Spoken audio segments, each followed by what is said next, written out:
Hello and a very warm welcome. I am Gushin Garland and you're watching Firstpost.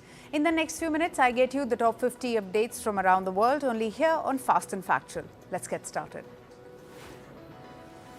Our top focus comes in from West Asia. Rebel leader Mohammed Abu al-Jolani has said that all the rebel factions will be disbanded. The fighters will join the country's defense ministry.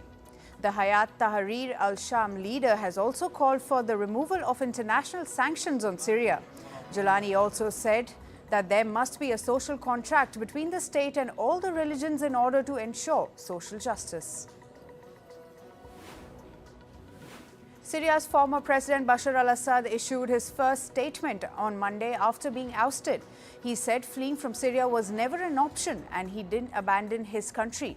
But Russia evacuated him due to the rebel-led offensive in Damascus. Calling rebels as terrorists, Assad said he had moved to Latakia in northwestern Syria after they infiltrated the capital. He also called himself a leader dedicated to a national vision. Yemen-based Houthis said they fired a ballistic missile at a military target in central Israel's Jaffa. Houthi spokesperson said the operation was successful. The Israeli military said the missile was intercepted before crossing Israeli territory. Houthis have repeatedly targeted Israel with drones and missiles after the Gaza war erupted. They said the attacks were in solidarity with Palestinians in Gaza. U.S. forces carried out an airstrike against a Houthi command center. The control facility was used by Yemen-based rebels to coordinate attacks. U.S. forces in West Asia said the Houthis targeted its warships and merchant vessels from the same facility. It added the strike reflected Central Command's commitment to protect its regional partners. U.S. President-elect Donald Trump launched a stern warning for Hamas on Monday. He threatened the group of repercussions if it doesn't release Israeli hostages by 20th January. Trump will be taking oath as the 47th president of U.S. on the same day. He described it as a recap warning during a press conference in the U.S. state of Florida. The president-elect made the comment after a conversation between Israeli Prime Minister Benjamin Netanyahu. U.S. President-elect Donald Trump has said he would speak with Russian President Vladimir Putin and Ukrainian President Volodymyr Zelensky to bring an end to the war. He said he was troubled by the quote-unquote carnage caused due to the conflict. He also said in an interview last week that he has a very good plan to bring the war to an end.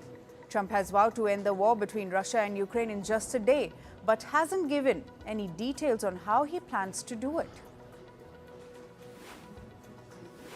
Ukraine's military intelligence agency reported that at least 30 North Korean troops died on sustained injuries while fighting for Russia in Kursk region. North Korean troops incurred heavy losses during battle with Ukraine soldiers over the weekend.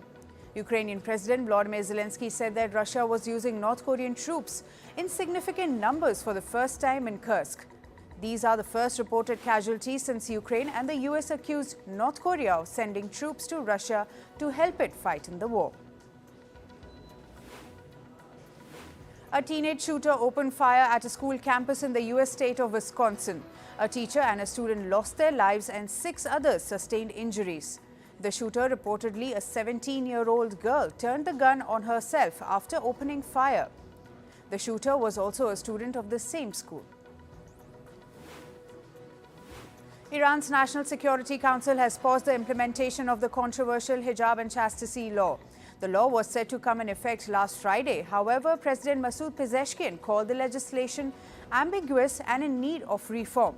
He signaled his intention to reassess its measures. The proposed law was heavily criticized by human rights activists. Schools and offices remained closed for the 3rd consecutive day in Iran. Malls and shopping centers have also been ordered to limit their working hours and close 2 hours earlier. This as Iran faces fuel shortage across the country due to a lack of gas and fuel to feed its power plants. The dire situation has caused frequent power cuts. President Masoud Pezeshkian has apologized to the nation. He also said that the power crisis would be solved by next year.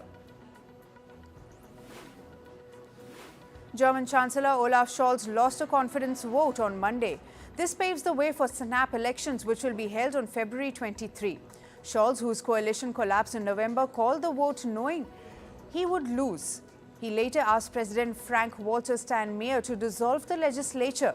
Scholz will remain as a caretaker role till new government is formed. Canadian Deputy Prime Minister Chrystia Freeland resigned abruptly on Monday. She was also the country's finance minister. This comes after US President-elect Donald Trump warned that he will impose 25% tariffs on goods from Canada and Mexico. Freeland accused Canadian Prime Minister Justin Trudeau of engaging in costly political gimmicks and not focusing on countering the grave threats of tariffs. Trudeau's former ally Jagmeet Singh also called for Trudeau's resignation hours after Freeland's exit. 11 Indians were found dead in a restaurant in Georgia. As per reports, they all worked at the same restaurant.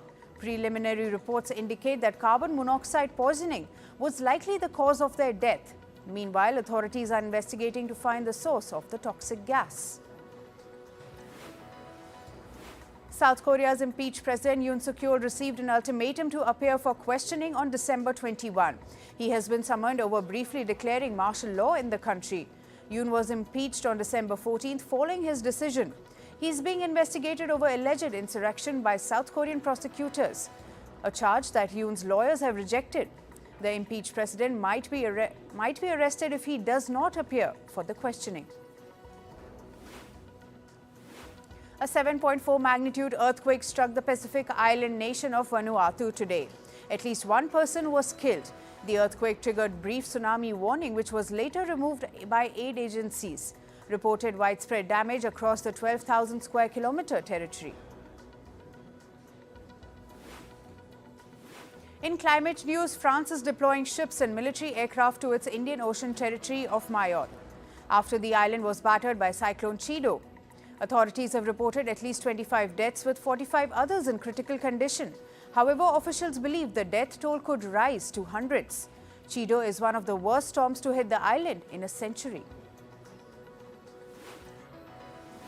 In India, as air quality in capital New Delhi and surrounding regions deteriorated to very poor levels on Monday, authorities rolled out emergency measures to combat the rising pollution. The Central Pollution Control Board recorded an air quality index of 379. In response, schools were also instructed to switch to hybrid classes. Federal government offices were urged to stagger working hours, and vehicle restrictions were also imposed. Bosnia and Herzegovina is on track to record its hottest year in 2024, marking the third consecutive year of breaking annual heat records. This is according to the country's Institute of Meteorology. The heat wave, coupled with below-average rainfall, triggered a severe drought that dried up of Bosnia's largest lakes and increased landslide risks due to loosening soil. In South Africa, Sasolburg, a major coal-to-liquid refinery which looms over nearby townships, has left residents grappling with its devastating effects on air pollution. Residents are experiencing severe breathing issues. Sasolburg and the High Veld coal belt are among South Africa's most polluted regions, where studies link air pollution to lung inflammation and asthma in children. A heron in Rio de Janeiro took flight after veterinarians successfully removed a plastic cup blocking its throat, a near-fatal obstruction that prevented the bird from eating. The rescue spotlighted the growing impact of plastic pollution on wildlife in Brazil's iconic seaside city. After 2 weeks of concern, the bird was released into a nearby neighborhood. On to business and tech news now. Bitcoin continued to surge on hopes on friendly policies over the incoming Trump administration. The world's largest cryptocurrency has now touched a new record high of $107,000. The inclusion of MicroStrategy in the Nasdaq 100 index also lifted investor sentiment. MicroStrategy remains the largest corporate holder of Bitcoin. Nigeria's anti-corruption agency has arrested 792 people in a raid in Lagos. The raid was conducted at a luxury building where fraudsters operated a call center. It was used to lure victims with offers of romance and force them into buying fake cryptocurrencies. Among those detained were 148 Chinese nationals and 40 Filipinos. Shares of health insurer firms including CVS Health, Cigna and United Health plunged yesterday. This is after US President-elect Donald Trump said that he would eliminate middlemen from the healthcare sector. Trump was referring to pharmacy benefit managers who negotiate drug costs with pharmacies and manufacturers. Trump said that middlemen make more money than the drug companies. Meanwhile, US President-elect Donald Trump has received a $100 billion investment commitment from Japan's SoftBank Group. Trump announced the deal at an event at his Mar-a-Lago resort alongside SoftBank CEO Masayoshi Son. SoftBank said that the investment will create about 100,000 jobs in artificial intelligence and other technologies. The US Commerce Department has reportedly taken another step to crack down on Chinese telecom firms. Last week, they sent a letter to the American units. It outlined the national security risks these firms pose in the US, according to Biden administration. It reportedly said that Chinese telecom firms operating in US cloud or internet networks could exploit American data. The transition team of incoming US President Donald Trump is reportedly planning to roll back several electric vehicle policies. They have recommended that Trump cut off support for electric vehicles and charging stations and raise tariffs to block electric car and battery material imports from China. They are also reportedly considering ending a tax credit program introduced by President Joe Biden. A Chinese man has been sentenced to 2 years in prison for stealing trade sectors from electric car giant Tesla. A 59-year-old close-probe Joe Bill pleaded guilty to selling Tesla's battery manufacturing secrets to an undercover FBI agent. The US Justice Department has also charged his partner with stealing trade secrets, but he remains at large. Chinese social media platform TikTok has moved the Supreme Court against a US law. The law aims to ban TikTok by January 19th if its Chinese parent does not sell it. The platform argues that it violates the First Amendment rights of millions of American users. Meanwhile, TikTok CEO Shou Chew reportedly met with US President-elect Donald Trump yesterday. After the meeting, Trump said that he has a warm spot for TikTok. Meta Platforms has settled a case related to the Cambridge Analytica scandal in Australia. It will pay about $32 billion to settle the case brought by Australia's privacy watchdog. The social media giant was accused of disclosing some users' personal information to a market research agency. The scandal, first reported in 2018, led to severe backlash for Facebook and its parent company Meta. Meanwhile, Meta has announced 3 new features for its Ray-Ban smart glasses. These include live artificial intelligence capabilities and live translation. Now, these Meta glasses can see what users see and answer real-time questions. New Ray-Ban Meta glasses also support real-time translation for Spanish, French, and Italian to English. Moving to sports, we start with cricket. Rain in Brisbane continued to interrupt the third test of the Border Gavaskar Trophy between India and Australia. Australia scored 445 runs in their first innings. In response, on day 4, India scored over 252 runs after losing 9 wickets before end of day's play. The 5-match series remains tied at 1-1. Meanwhile, Australian pacer Josh Hazlewood is likely to miss the rest of the Border Gavaskar Test series. This is due to a calf injury he sustained during the third test against India. On day 4, the third test cricket, Australia said Hazlewood would not play for the rest of the match.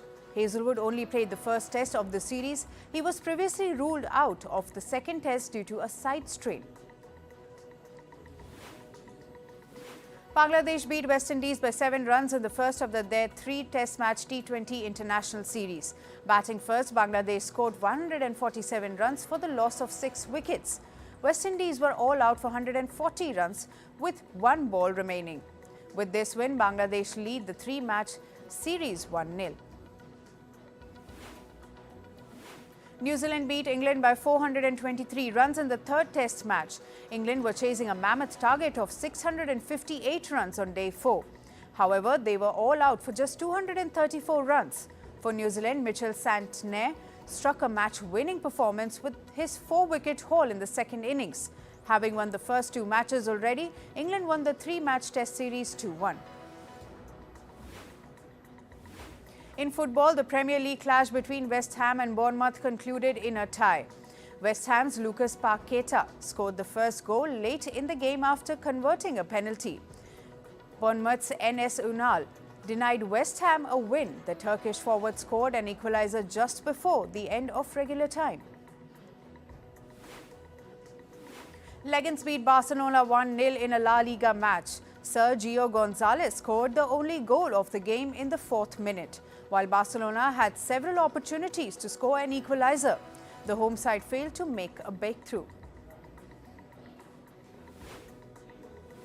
African football governing body CAF announced the annual African Players of the Year awards. Nigerian forward Ademola Lookman was named the best men's player of the year. Zambia's Barbara Banda won the top award in women's category. Global football governing body FIFA will announce best players of the year later today. 11 men and 16 women were named as nominees for the best men's and women's player awards. FIFA will also honor the best goalkeepers and coaches in men's and women's football. The ceremony will be live streamed from Qatar's capital, Doha. In tennis, Nick Kyrgios will join forces with Novak Djokovic in the men's doubles event at Brisbane International. The 29-year-old Australian announced his pairing with Djokovic through an Instagram post. The tournament, considered a warm-up before Australia Open, will begin on December 29. UK sports governing body announced an investment worth over $418 million. The investment is aimed to prepare UK athletes for 2028 Los Angeles Olympics. This is the largest investment in the UK Olympic history. In a statement, the UK Sports said the investment will deliver inspiration and impact in the country. Now moving to the world of showbiz, a Brazilian judge has ordered Adele's songs Million Years Ago to be pulled out worldwide, including from streaming platforms. This comes following a plagiarism claim by a Brazilian composer. He claims that the song bears nearly identical melodic elements to his song from 1995. The injunction threatens Sony and Universal's Brazilian subsidiaries with an $8,000 fine for non-compliance. Indian singer Diljit Dosanjh surprised fans by announcing he won't perform in India again until live concert infrastructure improves. Addressing the crowd, the lover singer urged the government to invest in concert infrastructure, pointing out its potential to generate significant revenue and employment. The singer is set to conclude his Dilluminati tour with a final show on December 29th. According to reports, a Barbie sequel is in the works. Reports suggest the Oscar-nominated writers Greta Gerwig and Noah Baumbach have developed an idea for a follow-up.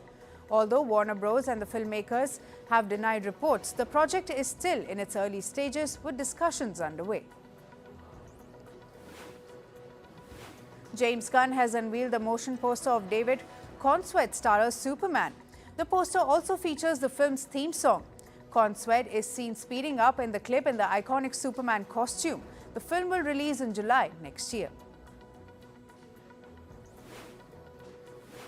The makers of the film Wicked have renamed its sequel as Wicked for Good. The sequel will star Ariana Grande and Cynthia Erivo in the lead roles. The story will revolve around the origins of the lead characters. The film will hit theaters next year. Dwayne Johnson and Chris Evans starrer Red One has become Amazon Prime Video's most watched film debut ever on streaming platform. The film got 50 million global viewers in its opening weekend. Red One is still playing in theaters. According to reports, actor Mason Gooding will reprise his role in Scream 7. He was seen in the role of Chad Meeks Martin. However, the actor was not commented on in yet. Neve Campbell will also return for the 7th installment after skipping the 6th film due to salary disputes. Actor Angelina Jolie revealed in an interview that she feels lonely amid her court battle with Brad Pitt. The actor said that she yearns for companionship. In 2022, Pitt filed a lawsuit against Jolie, accusing her of unlawfully selling her winery shares without his approval. According to reports, actor Al Pacino and Noor Alpha were spotted together at a film screening. This comes after the actor confirmed that they have parted ways. They welcomed a son named Roman last year. Al Pacino and Noor Al Fallah were romantically linked in 2022. And finally, actor Kristen Bell will be hosting the 2025 SAG Awards on Netflix. The actor said in a statement that she is honored to host the awards. Bell had hosted the ceremony previously in 2018 for its 24th edition. The 2025 SAG Awards is one of the 23rd of February next year and will stream live on Netflix. That's all for today. Thank you for joining us. I am Gushin Galan and we'll see you right back here tomorrow. Stay informed and stay tuned.